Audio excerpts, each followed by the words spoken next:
preste bem atenção, você em casa que viu aquelas mulheres lindas, maravilhosas, muito bem torneadas no Carnaval do Rio de Janeiro, pois sabe que nem todas elas tinham bumbum, seio até já virou uma moda, né? Mas nem todas elas tinham o bumbum verdadeiro. Elas faziam implante de silicone. E as que tinham o bumbum verdadeiro faziam muitas massagens, drenagens e outro tipo de fisioterapia. Eu queria chamá-los aqui, por favor. Carla, bem-vinda ao nosso Tarde Livre. Prazer. Doutor Vitoriano, bem-vindo também, cirurgião plástico, que vão nos falar aqui sobre as novas técnicas, né, que as mulheres hoje podem contar com elas para ficar com um bumbum, que é a preferência nacional, segundo os homens, a área mais bem bonita, mais bem torneada. Então, o que é que a fisioterapia traz de avanço para quem quer ficar com um bumbum bem torneado? Pronto, o que é que nós temos hoje em dia? A fisioterapia dermatofuncional conta com uma gama de equipamentos. Dentre eles, nós temos aqui um equipamento que está funcionando, que seria a eletroestimulação russa. O que é que este equipamento vai fazer? Ele promove uma contração da musculatura. Então, vocês percebem que daqui a pouquinho ele vai contrair e vocês vão visualizar, ele contrai e a paciente eleva o membro com um pezinho para ajudar no fortalecimento. Então, a gente tem resultados bastante rápidos. Então, peraí, gente, ela leva um choque, ainda tem que levantar a perna. Ainda tem que levantar a perna. Gente do céu, como é que Mas é isso? Mas a gente pode, Eveline, não levante a perna. E a gente vai visualizar o equipamento funcionando sozinho. Então, a gente vai perceber o glúteo contraindo. Ele vai contrair. Ele deve agora estar no intervalo de repouso. É de quanto tempo ela fica levando choque aí? Vocês estão percebendo aqui? Tá tremendo um leve aqui, fibrilamento? Pronto. Tá tremendo. Então, isso em média, a gente passa de 30 a 40 minutos. Para que eu possa intensificar mais ainda o resultado da eletroestimulação russa, eu solicito à paciente que eleve o membro, estenda o membro com um pezinho, um tornozelo. E assim a gente tem um resultado mais rápido. Em menos tempo eu consigo um resultado melhor da Esse tipo de estimulação vai melhorar o aspecto de celulite, de flacidez, o que é? Com relação à celulite, nem tanto, mas no quesito flacidez, ele vai trabalhar bastante a flacidez muscular. A flacidez tissular, que a gente chama de flacidez tecidual, ele já não é tão bem-vindo. Ele vai trabalhar mais em cima da questão da musculatura. Na flacidez tecidual, nós temos outros equipamentos, dentre eles a gente tem um aqui, que é a eletroporação celular. Peraí, só um instantinho que eu vou parar contigo e vou falar aqui com o doutor Vitoriano, para ele me explicar direito a anatomia do bumbum, né? A gente acumula muita celulite no bumbum porque tem mais célula de gordura do que tecido muscular? Não é só por isso. O que é que isso acontece? As áreas anatômicas são mais propícias a desenvolver determinadas patologias, não é? O problema de celulite é tão mal compreendido, a medicina, até o termo celulite é muito mal compreendido e mal empregado. Se pensa, surgem teorias e se diz muito que medicina é a ciência das verdades temporárias. Hoje é uma coisa, amanhã é outra, hoje tem um equipamento, amanhã tem outro. Entenda que na região glútea, vamos chamar assim para não vulgarizar, nós temos a pele, a camada de gordura, que tem seus ligamentos próprios, que fazem a união com uma parte fibrótica, que é a aponeurose, e a camada muscular, que é o músculo propriamente dito. Então, se tem que tratar essas camadas diferentemente. Com uma estimulação muscular, você vai tratar o músculo.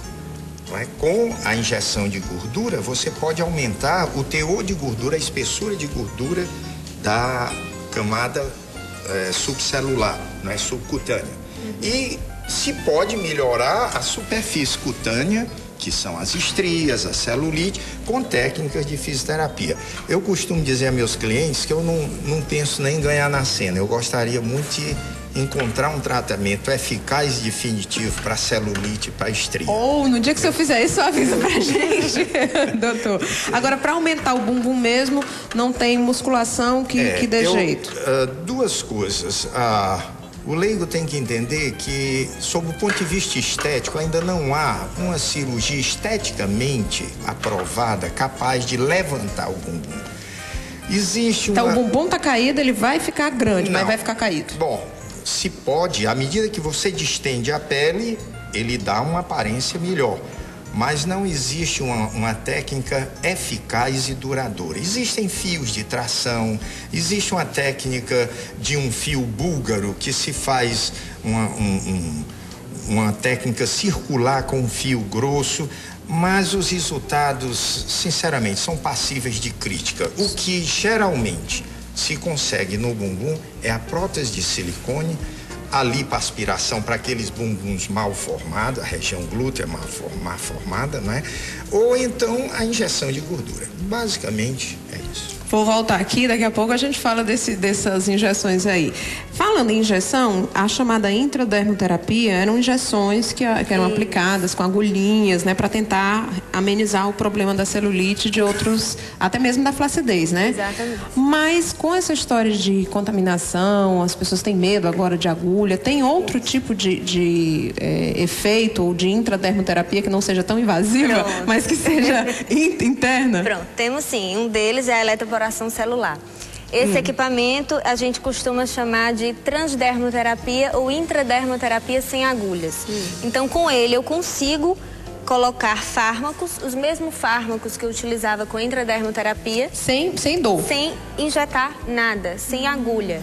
Então, é um tratamento indolor por meio desse equipamento que a gente chama de eletroporação celular. Como é que ele age? Você vem com o A gente gel, aplica um produto aqui, que seria o fármaco adequado para cada caso, no caso uma celulite, onde eu preciso tratar a célula de gordura, processo de fibrose. Então eu vou procurar um fármaco que tratem essas regiões acometidas, né, obviamente. Então eu coloco o fármaco no equipamento e em seguida eu vou acoplar o equipamento na pele da paciente e vou fazer um leve movimento. Só assim ele já e assim penetra ele na... vai fazer. A gente chama de eletroporação por quê? Eletro seria a corrente elétrica, poração seria a formação de poros. Então ele vai promover poros na célula. Então esses poros que ele promove na célula vai facilitar a penetração do fármaco que vai estar nele. Entendeu? Entendi. Então é muito interessante. Então você está me mostrando aqui, primeiro esse aqui que eu esqueci o nome dele. Esse é a eletroestimulação russa, conhecido popularmente como corrente russa. E essa? Eletroporação celular, onde a gente pode trabalhar celulite. E falando da flacidez muscular, que aqui a gente está trabalhando com a eletroestimulação russa, nós podemos tratar a flacidez tecidual com a eletroporação com um DMAI. Eu utilizo um DMAI, o DMAI ele vai dar uma firmeza nesse tecido, na pele propriamente. Então eu utilizo o DMAI com a eletroporação e passo no tecido glúteo. E assim eu vou ter um resultado com eletroestimulação russa, eu vou ter um músculo mais firme e com a eletroporação celular, utilizando o DMAI, eu vou estar trabalhando o tecido. Então, a gente trabalha em conjunto e fortalece músculo e tecido. Nada disso adianta se a pessoa não fizer uma dieta ou se não fizer uma musculação, não fizer um exercício físico? Bom, se entregar somente aos aparelhos, ela vai ter a solução? Eu afirmo com convicção, porque a prática a gente já vê isso, que a eletroestimulação russa ela tem resultados imediatos. Então, em um mês eu consigo um mês e quantas sessões? Em média, 2 a 3 sessões por semana. O que é a hipertrofia? Hipertrofia, a gente tem um aumento da massa muscular. Então, então ela fica com um bumbum maior? Ela fica com um bumbum maior, um bumbum mais firme, mais rígido. Só com esse negocinho aqui? Só com esse negocinho aí. Menina, você é maravilhoso. Substitui a musculação, você fica lá então, levantando... ele substitui a musculação. Agora, vejamos o seguinte. Querendo ou não, ela está fazendo também um pouco de musculação, quando ela está com esse pezinho aqui na perna. Então, no momento em que ela leva a perna, a gente está associando a cinesioterapia, que seria uma musculação, digamos assim, com o eletroestimulador. Então, ela potencializa os resultados da eletroestimulação com o pezinho lá no tornozelo. Gente, agora isso, quanto tempo ela fica assim? Tô assim, passada.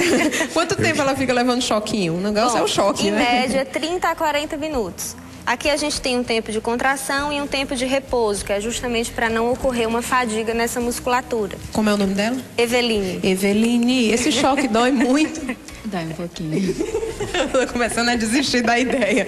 E doutor, você tinha alguma observação a fazer sobre isso? Eu queria acrescentar só duas coisas. Estimulação russa, porque os russos perceberam que quando os astronautas subiam nas cápsulas, eles não tinham espaço nem tinham condições de fazer ginástica.